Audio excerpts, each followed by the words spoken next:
Bismillahirrohmanirrohim. Alhamdulillah va salatu vassalamu ala rasulillah. Soxta salafiylarni namoyandalari, o'zlarini imomlari payg'ambarimiz Muhammad sallallohu alayhi vasallamni kullu bid'atin zolala va kullu zolalatin finnar, ya'ni har bir bid'at zalolatdir va har bir zalolat do'zaxdadir degan hadislarini umumiy holatda tushunib, mana shu hadisni o'zlarini e'tiqodiy qarashlariga muvofiq talqin qilyaptilar va mana shuni natijasida oddiy bilimi yo'q musulmonlarni shubhaga solib adashtirib kelmoqdalar. Keling, siz bilan mana shu hadisni ahli sunna val jamoa ulamolari, mufassirlar va hadis shorihlari qanday sharhlaganlarini ko'rib chiqaylik. Ahli sunna val jamoa ulamolari mana shu hadisdagi kullu bid'atin, ya'ni har bir bid'at degan so'zni xoslanadigan umumiy lafz deb aytishadi. Bu gapni mashhur hadis shorihlari Ibn Abdul Bar, Xattobiy, Ibn Hajar Asqaloniy, Imom Navaviy, Imom Qastaloniy va boshqalar aytishgan. Nima uchun ulamolar bu hadisni xoslashgan degan savol tug'ilishi tabiiy. Mana shu hadisni boshqa bir hadis xoslaydi. Ya'ni Imom Muslim rivoyat qilgan hadisda Rasululloh sallallohu alayhi vasallam kim islomda go'zal bir sunnatni paydo qilsa va undan keyin o'sha sunnatga amal qilinsa, unga o'shanga amal qilganlar ajriga o'xshash bir ajr, ularni ajridan biron bir narsa kamaytirilmagan holatda yozilib turadi. Kimki islomda bir yomon sunnatni paydo qilsa va undan keyin o'sha sunnatga amal qilinsa, unga o'sha amal qilganlar gunohiga o'xshash gunoh, ularni gunohlaridan biron bir narsa kamaytirilmagan holatda yozilib turadi dedilar. Mana shu hadis o'sha yuqoridagi hadisni xoslaydi. Soxta salafiylar mana shu hadisda kelgan go'zal sunnatni degan iborani Rasululloh sallallohu alayhi vasallamning sunnatlarini tiriltirsa deb tushunishadi.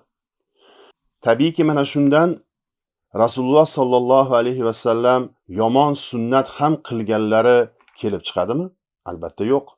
Mana shuning uchun ham islom ulamolari bu hadisni yangi paydo bo'lgan ishni shariatga xilof bo'lsagina deb tushunganlar.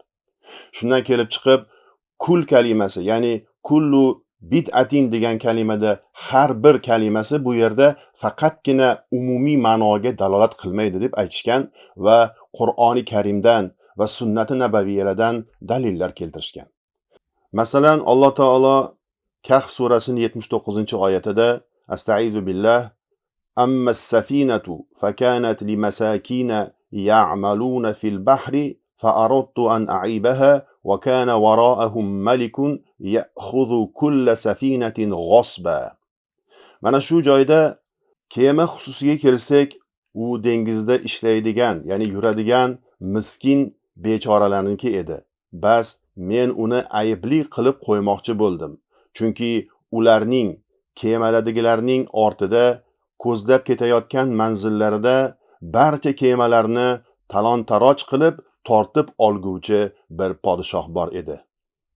Mana shu oyati karimada kulla safinatin degan so'zni mufassirlar agarda har bir kemani degan tarjima qilinganda edi, unda ma'no o'zgarib ketardi. Mufassirlar buni har bir barcha butun kemalarni talon-taroj qilib tortib olguvchi bir podshoh bor edi deb tafsir qilishadi. Ahqof surasining 25-oyatida Alloh taolo Astaizu billah tudammiru kulla shay'in bi amri robbiha, ya'ni u Parvardigorning amri bilan barcha narsani vayron qilur. Mana shu oyatni tafsirida Imom Tabariy aytadilarki, Parvardigorlarining amri ila farishtalar ularni halok qilish uchun yuborilgan har bir narsani xarob qildilar. Chunki Hud alayhissalom va u zotga iymon keltirganlarni Alloh taolo omonda saqladi. Ya'ni halok qilmadi. Mana shuning uchun ham mana shu oyatdagi kulla shay'in degan so'zdan har bir narsa tushunilmaydi. Ya'ni bu yerda ham kulla shay'in xoslangan om hisoblanadi.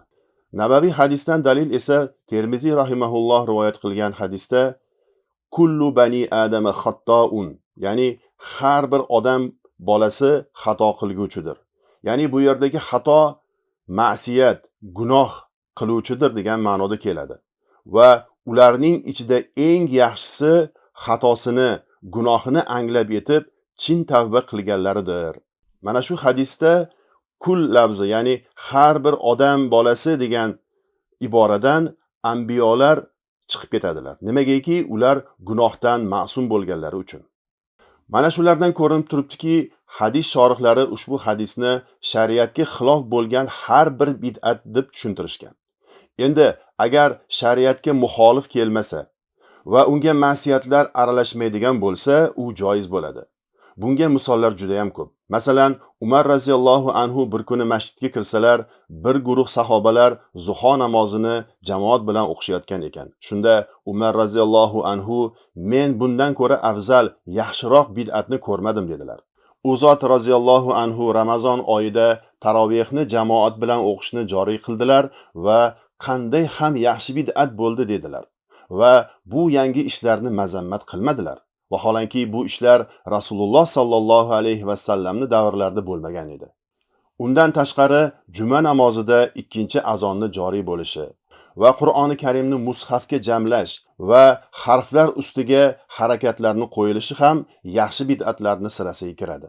Ayniqsa Abu Bakr roziyallohu anhu Umar roziyallohu anhudan Qur'oni Karimni mushafga jamlash taklifini olganlarida Abu Bakr roziyallohu anhu Umar roziyallohu anhuga Rasululloh sallallohu alayhi va sallam qilmagan ishni men qanday qilaman dedilar.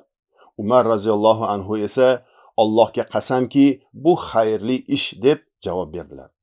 Endi xulosa qilib aytadigan bo'lsak, agarda soxta salafiylar aytganlaridek kullu bid'atin zalala, ya'ni har bir bid'at zalolat degan lafzni umumga ishlatadigan bo'lsak, unda hozirdagi nafaqat yangi paydo bo'lgan diniy, balki dunyoviy ishlar ham zalolat bo'lib qolib, ularni bajarayotgan odam zalolatga tushadi deb hukm qilinar edi.